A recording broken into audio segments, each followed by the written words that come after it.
Creative and accountable use of media is one of the most effective tools used to address issues affecting women, particularly the issues of gender-based violence.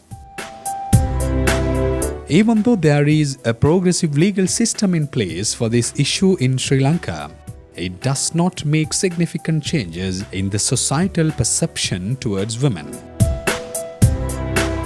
GBV is currently one of the key issues to be addressed in Sri Lanka.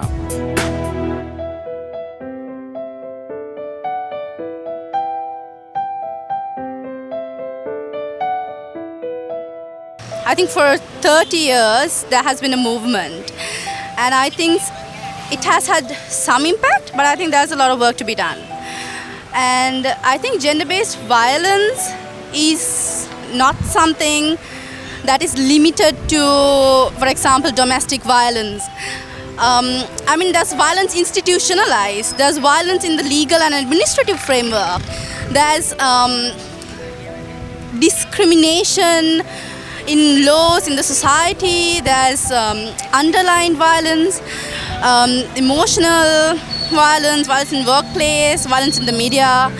So I think it's very broad when it comes to gender-based violence. And I think a lot of work needs to be done. The kind of language that people in places of power use when they're referring to women, the kind of language in parliament sometimes, the kind of language you hear reported from cabinet meetings, right? They're all, derogatory towards women, very sexualized, references to women, very disrespectful, right? That is because we have a culture that doesn't understand what it means to respect women.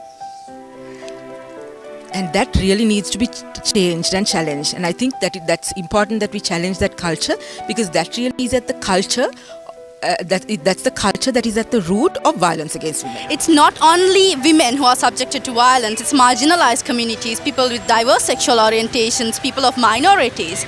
So violence against women needs to be seen as an issue of broader human rights issue in Sri Lanka. Okay, I use the word misogyny responsibly, because I really think that the society that we live in actually dislikes women, disrespects them to a really substantial extent, right? And I think it's really true of the older generation for the most part, because we have people like members of parliament, for instance, right?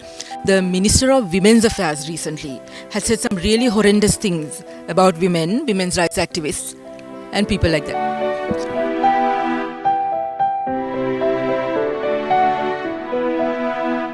I think the media also has an important responsibility in disseminating messages, whether it's relating to violence against women, women's rights, human rights, etc. Generally, the mainstream media tends to be full of both images and ideas which undermine women's rights. So we need a media which challenges these images and which disseminate positive messages which challenge violence against women. Media, particularly media, has a wider reach. It can easily reach millions of people and all hooks and corners of the country. Therefore, if there are creative and constructive programs and campaigns through media, that has the likelihood of reaching millions of people at a time, which has the amplifying ability. The kind of engagement that youth have with media, the kind of attraction that it has, the popularity of social media in this time that we live in, right? Everyone is on Facebook, everyone is engaged in different kinds of activities on the web. Everyone has a blog. So the engagement through media to, propagate these kinds of messages is crucial.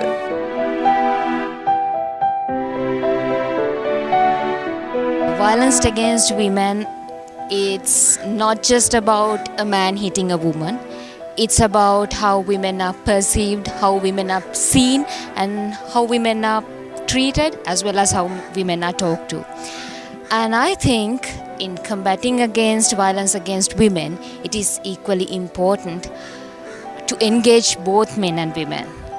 And saying so, I should mention, as far as it is about how men treat women, it is also important how men treat themselves. As a man, I strongly believe the importance of addressing and advocating the issue of the violence against women and girl child, because if you look at the society, women do not live in the society in isolation.